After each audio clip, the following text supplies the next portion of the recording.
Welcome back to Night School, episode 24, The Poems of Emily Dickinson, part 2. Looks like today we're going to be looking at Surgeons Must Be Very Careful and Faith is Fine, Invention, and possibly a third, which I will not say yet unless we get to it. And again, welcome back, my esteemed colleague, Mr. Wesley Schantz. Welcome back. Thanks. It's good to be back this evening and looking at this here short poem, number 156 on the numbering there. Surgeons must be very careful. All right. And again, we're getting to this through the Poetry Foundation website, poetryfoundation.org, and this is the Emily Dickinson 101 page with some good information, and that's what we are going down now. So, Wes, the floor is yours. Gosh, I don't even know if I can do this. I'll do my best. Surgeons must be very careful when they take the knife. Underneath their fine incisions stirs the culprit, life. Well, it's very funny. Just on a personal note, my girlfriend does happen to be a surgeon. So funny to be interpreting a poem like this while she does happen to be at work at night. And so I hope she is being very careful. And so let's see. We have here, we have a one stanza poem, a quatrain, I believe is what these 4-line poems are called. Is that correct, Wes? Yeah. And we have a simple rhyme scheme, A, B, C, B. And if you listen carefully, you hear what I'm doing there. You change the letter as the rhyme does not change, but then you revert back to the letter that shares the rhyme. So A, B, C, and then if there were no rhyme, that last line would be D. But since it rhymes with B, it is also B. So A, B, C, B. And if we had Mino here, I could say, do you see? Do you see? But I think that's useful for somebody to know if they're interested in that aspect of poetry, which is an aspect of poetry which I think is often taught, and so well worth knowing. All right, and underneath their fine incisions, so we're cutting, stirs the culprit here capitalized, life. And so, well, I guess the real trick of this poem is what does that mean? Underneath their fine incisions, why is life a culprit? Culprit meaning something like someone who is fugitive from the law, something unruly. And so is the idea that surgeons are people who divide up the world by dividing up people who sort of seem to act as if they know enough meaning something close to everything, whereas that which moves beneath their attempts at binding and defining and cutting into reality is that which is undefinable, that which is ineffable, life. I suppose there's also a sort of jokingly negative way to read this poem too, as if what surgeons are attempting to do is to,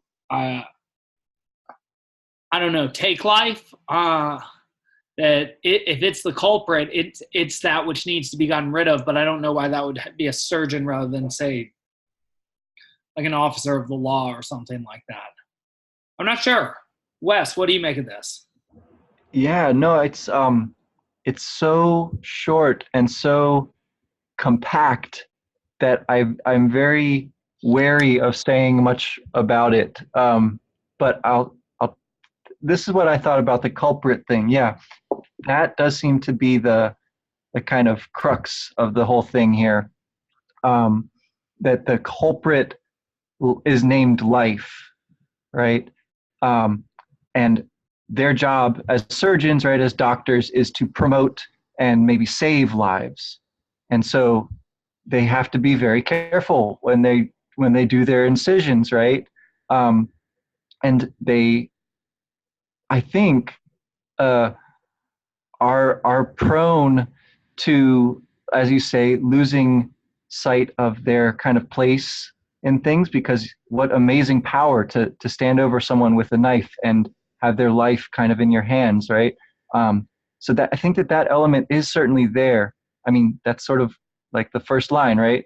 A kind of admonition, an exclamation of like awe at how careful they must be, um, because, and then the second couplet there kind of gives the reason.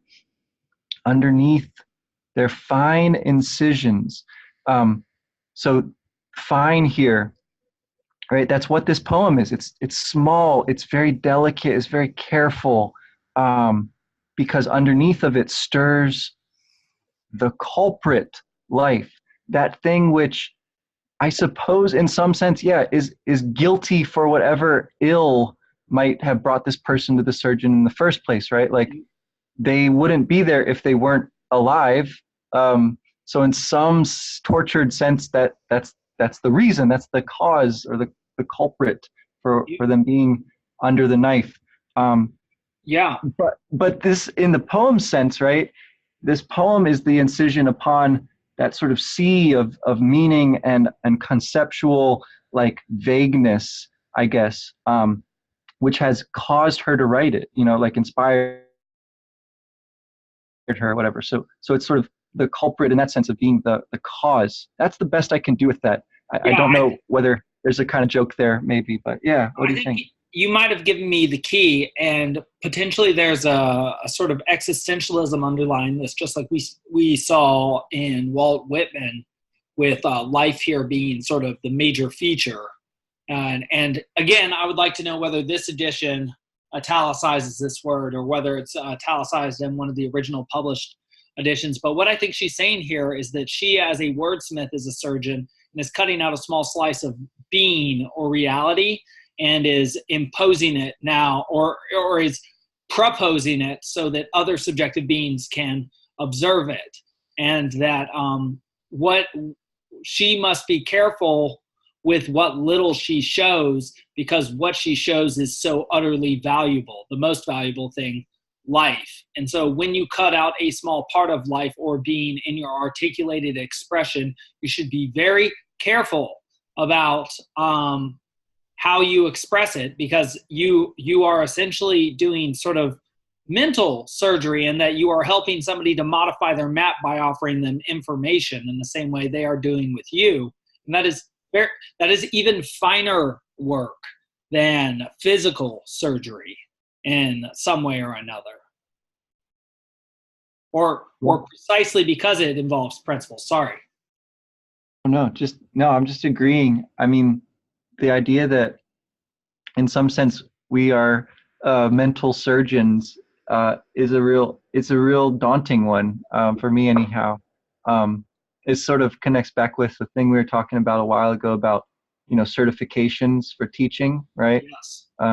In that sense, yeah, you'd want someone to do a certification, and more so maybe to take an oath, the Hippocratic oath to do no harm. Some form of that might be good to have teachers take as well. I completely agree. I think the more oaths, the better. I more and more think that the responsibilities one binds oneself to are those which are those arbitrary institutions which bring out the best in man. And certainly I've seen that to be the case with me. Whenever I'm pursuing something, it makes me better, or it brings out the best in me, even if I don't become the best at it. And I think that's sort of the point. But also sort of the point here of practicing what it is we're practicing, that, obviously surgeons have come very far, also poets in this way, to the degree that we can be surgical with our poetry, right? Even the fact of our language, as articulated as it is, with all these small parts, and, very different from ancient Greek, which was originally written all uppercase, no spaces between the words, and thus no punctuation, meant to be read out loud. The fact that we could read this in our heads and we understand what it all means, and it's talking about, surgeons have always been around, but in the way we think about them with the knife, they haven't been around really that long, at least in evolutionary time.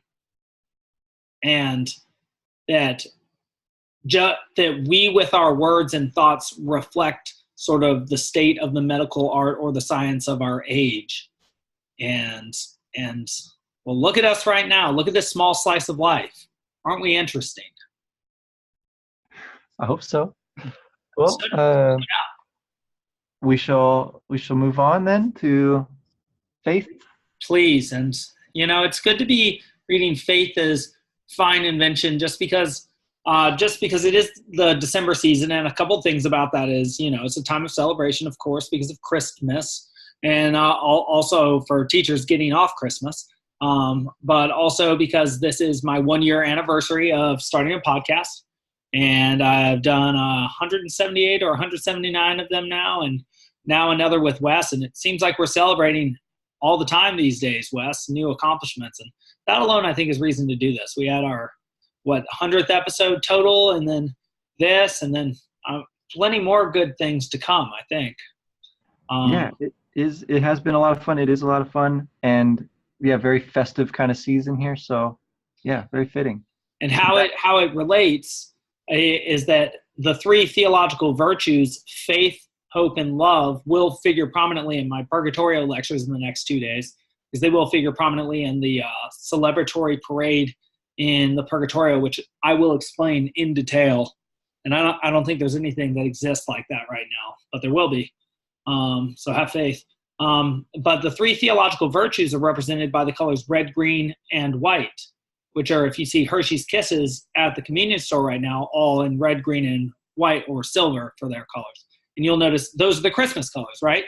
Green, red, and gold, or the white lights that things have. And so faith, which is pure, is represented by white. It's that white light. Hope is green because it's ever rejuvenating, like Christ or Dionysus. And love, which is better defined as sacrifice or charity, is red because giving your blood for something, or more abstractly, your time and effort, is the greatest way to express your love. And so I'm glad to be talking about faith here within that Christmas and Dantist context. Well, yeah, I think she's got a rather interesting take on it. So go ahead and read it, and we'll see what we make of it. Yeah, I'm very, very interested in this. Faith is a fine invention for gentlemen who see with microscopes of prudence in an emergency. Yeah, I think this one's definitely got a pretty prominent humorous slant to it. Yep, same rhyme scheme, same rhythm, more or less. And she's got, again, an italicized end word there, but it comes in the middle, in the turn of the quatrain there, right? So she contrasts gentlemen who see, right, with people who might be more prudent and need help, right, in an emergency, right? So the faith being an invention in the first place, I think, should kind of put us on our toes. That this thing called faith, this so-called faith, because it's in scare quotes there, has been invented or sort of discovered, I guess, for gentlemen who see. We take it as the speaker, doesn't consider herself one of those people. She doesn't share their optimistic faith or their sort of certainty that they see, with that emphasis there. She's more, I guess, skeptical, but maybe not so much skeptical as she says, prudent, sort of careful. Again, this concept of being, I guess, just sort of stepping back as well and viewing things with a bit more distance, because the tool, the microscope, right, lets you get right up into the close view of something, which is like evidence-based, and you can like stand aside and let someone else look through the same microscope, right? It's not like faith, which is so subjective and interior to people and sort of insular in a way.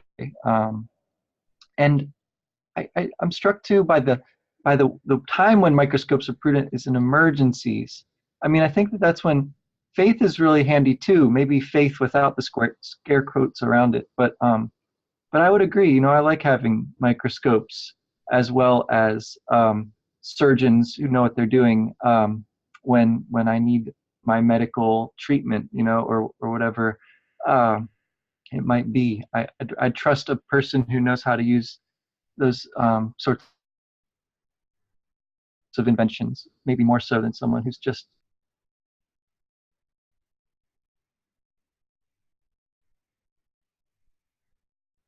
It's just.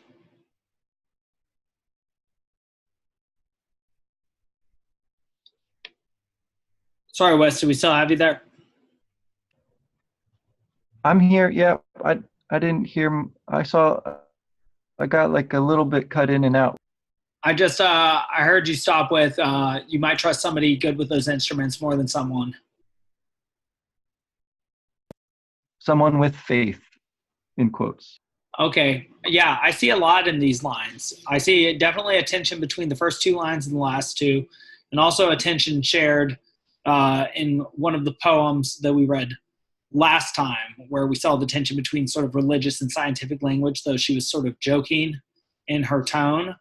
But again, that seems to be something present in the 19th century American consciousness. But what's interesting is that faith seems to be okay for a time when you think you understand what's going on around you. That's when you can have gentlemen, right? When men can act like wearing like capes and big hats is the most important thing possible, and not like go into war or something terrible, or dealing with like the aftermath of some horrible flood or disease. But when things are just going good, when things are very going well, is how I would say it. But when things are, it seems like faith here is supposed to be sort of the veneer that covers the everyday life when things are going according to plan. But in an emergency, which literally means when an anomaly emerges, when something comes out from the ground, when something appears like Godzilla on the ocean front, when something unexpected happens and you figure out in that sort of Mino moment that you do not know what's going on, then the tools of science become very useful. And it seems as if she's trying to sort of answer the tension between faith and microscopes, or faith and science, and saying that faith is what you use in times when you think you understand. Science is what you use in times when you know you don't understand. And there also seems to be sort of a Miltonic element here, or a Galilean element, that there is at first a tension between faith and the use of an object that will help us to see the objective world better, like the telescope for Galileo, which famously, at least in a play, the Catholic priests refused to even look through because they had their good Aristotelian logic. So they didn't need to look through that silly telescope, which seems funny to us now, but sort of interesting to think through. But yeah, I do wonder to what extent the more advanced interpretation is that faith is good at one time, whereas science or empirical efforts is good at another. Yeah, I see that a lot in sort of wanting to get to sort of keep an older or a more traditional way of seeing things alongside a more modern and objective or whatever way of seeing things. I think it's interesting to me that even the word faith she puts in quotes, though, and to me that makes me suspect that she really is much more aligning herself with the scientists and the microscope side of this. That she might not really trust or believe in the faith that these gentlemen claim that they have in the first place, right? It strikes me that, you know, the scientific viewpoint, seeking for evidence of so-called faith is going to have a hard time accomplishing that with an instrument like a microscope, right? It's because it's not physical in that way. It's not prone to being cut into with the scalpel, or whatever. Um, and and I think there's sort of a difference, as you say, a difference in levels between the kind of seeing that you do with faith and the kind of prudent inspection that you do with microscopes. There's something very, very different about those two forms of perception. The example of Galileo is a really interesting one, like the telescope. I don't know if she's got a poem about telescopes somewhere, but she's interested in stars, as we saw in the other poem. So that sort of question about the cosmos and people's place in it, which was so big in Whitman, I think is definitely there in its own way with Dickinson here too. Well, it's interesting two other ways too, I think, because of course microscopes are the obvious invention in this poem. That obviously microscopes are invented, but what she draws our attention to is the fact that without humans there is no faith. So obviously faith is a deeply ground concept within the human consciousness. And what faith seems to be is the ability to project oneself into the future and to take the steps necessary and make the sacrifices necessary along that path in order to achieve that future.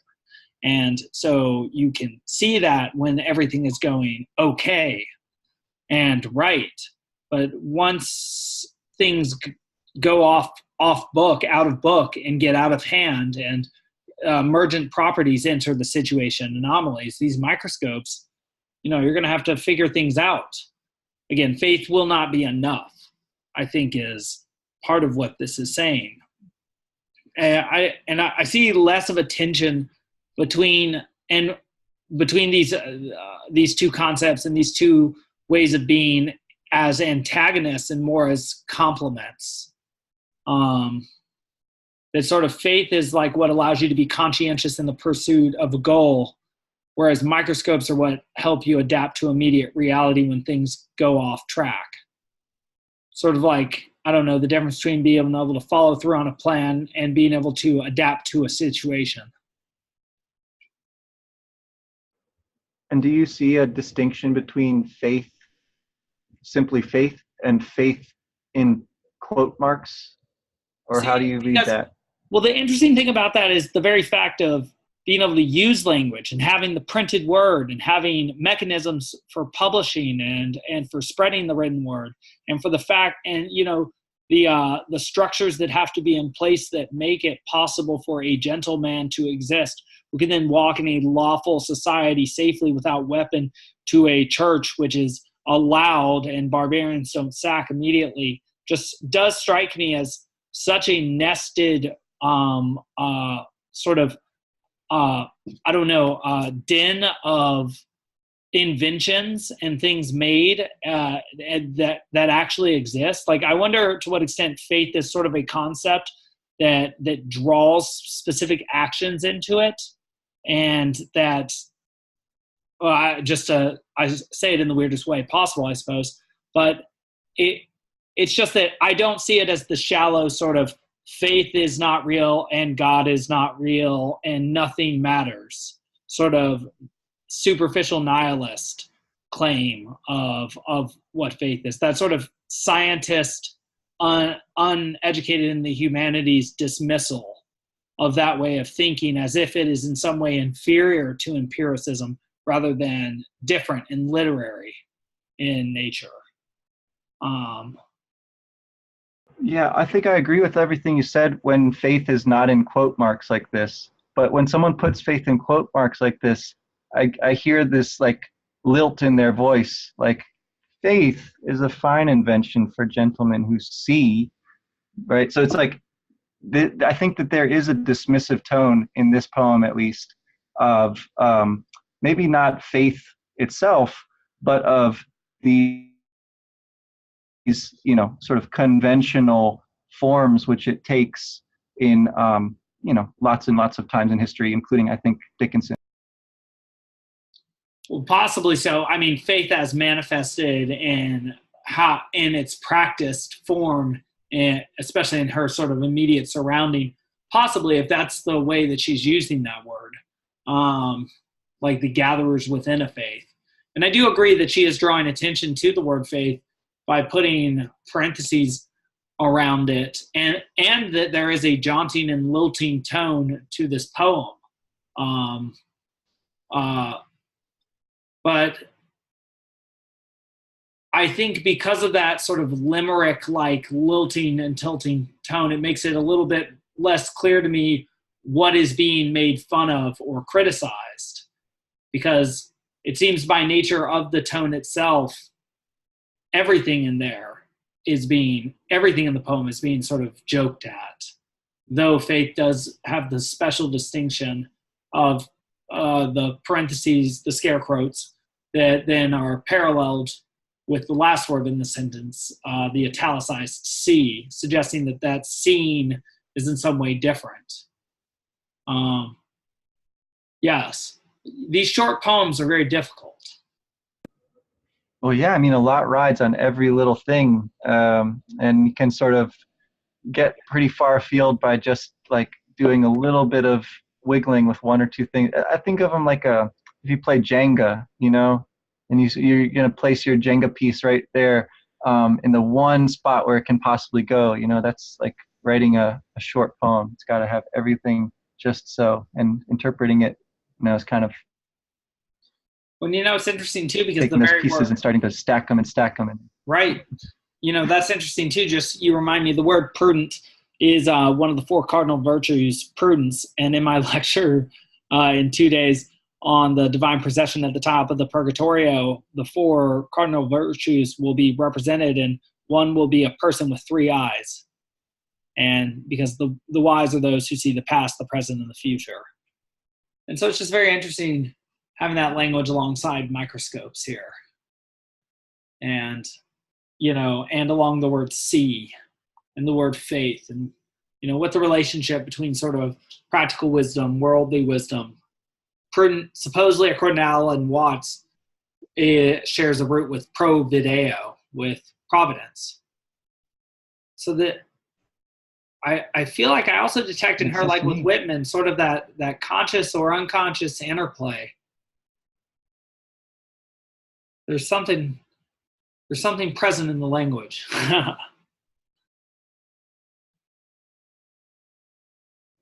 Yeah. Well, all right. So I think we'll leave the overgrown by cunning moss for the next one, and then I think a few more religious poems and poems about poems, I suppose, are coming up after that. So, all right. Again. Well, great. Can't wait. More Dickinson to come. All right. Till then, take care.